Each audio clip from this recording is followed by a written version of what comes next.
So the show was called Janus because Janus was the Roman god of the doorway.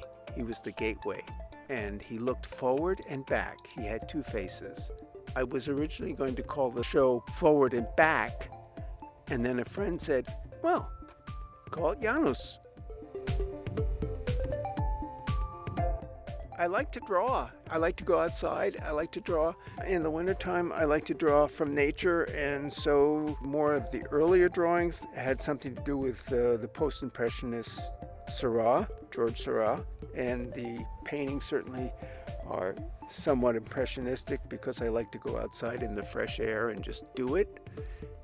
In fact, I have a goal of, if I'm doing a painting outside, it gets done in one sitting.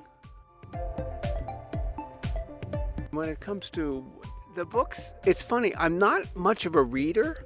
I mean, I certainly read and I enjoy it, but I've always liked books. I've liked the pictures, and I've liked the weight of them and the paper and the way they smell. So I think that's what made me want to make some books.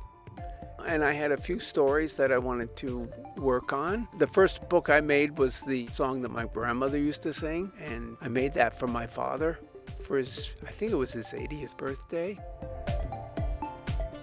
Some of the other books were based on texts that I had come across that I really liked. One was a story about a wall that was of a house that was partly destroyed in the war, and then the wind finally comes and embraces the wall and destroys it. Don't ask me why that impressed me, but I did like that story. It also had lots of visuals for it, like I could make the wind swirl around it and just squeeze it and crush it, and there it goes on the ground.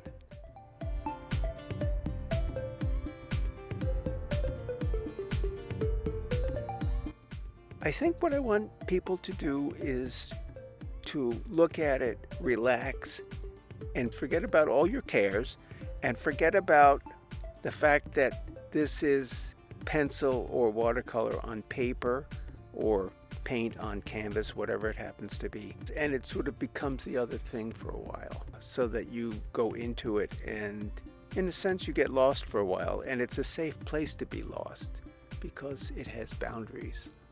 I guess I want people to be lost when they look at certain things. Although in many cases they're so formed, it's hard to say that they'll get lost in it unless they really stick their nose into it and look at how it was made.